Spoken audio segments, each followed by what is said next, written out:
Well, today I have an exciting new project we're starting. Today is the start of our trailer build. It's going to be a teardrop trailer. So the whole idea with this trailer, we want it for a full 4-season camping. We want to be able to use it in deep winter, in really hot summer, travel with it anywhere we want, and it's going to be insulated. It's going to have access to the kitchen both inside and outside the trailer. It's going to have a full queen-size bed in it. It's going to be great. So we've got a whole plan ready to go for this trailer, and today is the day that we're actually going to get it started. And why is today the day we're going to get it started? Because today is the day when we got this. So this is our axle for the trailer. We're building this thing 100% from scratch. Obviously, other than the axle, the fact that it's already made. I'm not making an axle, thanks very much. So we got plans to basically build a whole trailer. That we're going to build the whole metal frame of the trailer. As you can see by the axle's pretty big. It's about, I think it's 70 inches or 72 inches from post to post. It's going to be about 6 feet wide for the whole trailer, and it's going to be about 8 feet 7 inches long. So this axle here and these tires, they come from a kit that we got from Northern Tools that has not only the axle and the tires, but there's also a bunch of other supplies in these 2 cardboard boxes on the floor, which I haven't opened, that are things like lights and not brakes, but all the other doodads you need in order to make a trailer, aside from the actual metal for the frame. So before we get to actually building this trailer, I want to show you what our plan is. We went through a lot of trouble to model this out, because when I build wooden structures, which I am somewhat experienced in, I build a bunch of chicken coops, and I build them really, really sturdy. Like I build them like you're building a house. I also built actually now that I'm thinking about it, I built a pretty large barn a few years back too. But anyway, so the wooden structures, I like to make sure I know exactly what I'm building, so that when it comes to actually putting things together, I'm not trying to fix things as I go and making a mess of the situation, and then you're left with having to redo things and all that. I don't deal with that. So I model it first, so I know what I'm getting myself into and what adjustments I need to make up front. So this software you're looking at right now is called SketchUp. You can model basically anything in here. It takes a little work to make these little 2x4s and whatnot that you see, but it's pretty easy once you get used to it. So this is our trailer. Now, some of the walls I've made them see-through so that we can actually see what's in here. I was actually doing some measurements earlier, I think last night. So that's why you don't see walls up and all that completely. But let me give you a little tour. So this lady, she comes with the software, so I decided to put her around so you can kind of see to scale how big this trailer is. And obviously there's no wheels here, so you can think this might be a little bit lifted up. So in real life, I think she's around 5'5", and so the top of the trailer goes about to her head. You can think it would probably be a little bit over that. Now the mattress, so this box in here is a queen size mattress, full queen size. So that will be fitting in there. It's the one we have modeled in here is about 5 inches high. You can see over here we have a sink. There's a freshwater reservoir up top. We'll be building a faucet here, a gravity fed. And then we have a drain going to a gray water tank down here. Over on this side, we have a place for a stove. For the time being, this is just going to be like just an area, like a little table for the stove. We actually have plans of maybe building in something, but I'll get to that. And that won't be for the first version of this. This little table coming off is basically an extension of the table coming off from the stove. Our door, which is not fully modeled, will be here, and you can kind of see that with the framing over here. So this is where the door will be.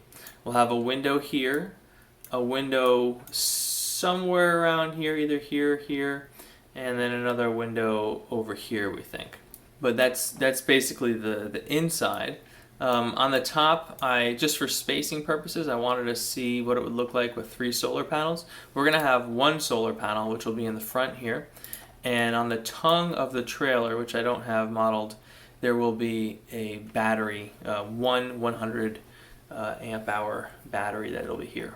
So you can see in the model of this trailer, there's a couple key things. Number one, we're making this out of 2x4s. These studs here are all 2x4s, and in between them is going to be insulation, 4-inch thick or 3.5-inch thick fiberglass insulation. We want this trailer to be well insulated so it's able to easily handle winter. We've seen some YouTube videos where people make these teardrop trailers and they say it works fine in the winter because it's such a small space, it's easy to heat up, but we want it to be really efficient. And we're planning on having a small DC electric heater in the trailer, and we're going to see what happens if we try to run that off of the battery, which is getting fed by solar. So we're not relying on hookups. We want this to be something that we can just bring out wherever we want, not go to a hookup, and have it run fine. We'll see how that goes. The second thing to note is that there's this weird structure back here. Now, most teardrop trailers have a hatch that lifts up out of the back, and that's how you get to the kitchen. You stand outside and you cook. We want to be able to cook from inside, because if we're dealing with freezing conditions or rain or whatever, we don't want to be forced to stand outside in order to do our cooking. So this structure here expands into this. These are basically doors, and so when you open the doors, you get this whole, the stove and table will rotate out, and you'll have this area to stand in over here, and this is flush with the floor. So you can kind of see there's only like a very small area here where you kind of have to reach over. So the person will be standing right here, reaching over a little bit. They won't be able to get their legs right up to the table. But you'll basically be able to stand in this area, do your cooking, do your washing at the sink, because the faucet's going to be back corner mounted so that it's accessible from both inside and outside. And this should be a great way to be able to cook both inside and outside, so when it is nice, we'll be able to do that. And it also is a great way to get ventilation all in through the whole trailer on days when we want that. And we were even thinking about, how might we screen this area in if we wanted to, or maybe just have this one door open to be able to screen in just this area here. Whatever we decide we want to do. And for those of you that saw my car camping video, or I should say my camping in the car video, where I went camping with my wife and my dog in the back of our Subaru Impreza, it was extremely tight. It was not comfortable. I didn't sleep through the second night at all. We have solved the problem of having enough room for our dog by having this space here. Even if we run some sort of cabinetry down off the stove, there will still be this space here for our dog to sleep off of our bed. In addition to the computer modeling we did, for some reason Val the other night, I guess she was feeling like she really wanted to get started on this project, she decided to make a little Barbie dream house version of it. So here it is. It's made out of a manila envelope. So here's our side door, opens here, and it's relatively tall compared to the size of the trailer. But if you open up these back doors, you can see how it all works. So the everything here is built to scale. And we took measurements off the model and then converted it 1 foot to 1 inch basically. So there's our sink over there. You can see how the table folds out, and even we're built to scale, and our dog is right there in the space where he'd be sleeping. So you can see there's plenty of room in there, and that mattress we're also planning on having it be able to be in segments so it can be folded up and turned into a couch on the back wall. And that way we're hoping to have a really nice space to be able to hang out inside if we want, and also hang out outside because of all this big open space to get into the kitchen area. All right, so that's the plan, and we'll see how this goes as the project, starts and hopefully goes to a successful end. Now this series, I'm going to go through a lot of detail on how this trailer is made. It's not going to be like a glamour shot type of build series. It's going to be a build series that if you wanted to do this at home, you'd be able to get, pretty close to being able to do it. I'm not going to be posting specific measurements or anything like that. I'm thinking I might do something about that later.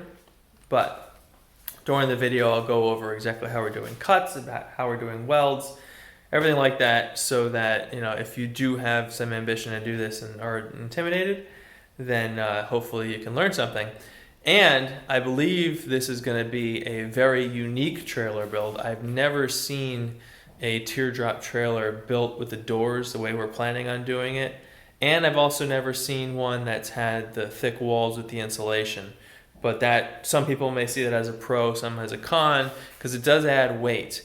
But my weight budget is about 2,000 pounds. I have a Chevy Colorado 2012 manual, and that's, I believe, tow capacity limit of 2,300.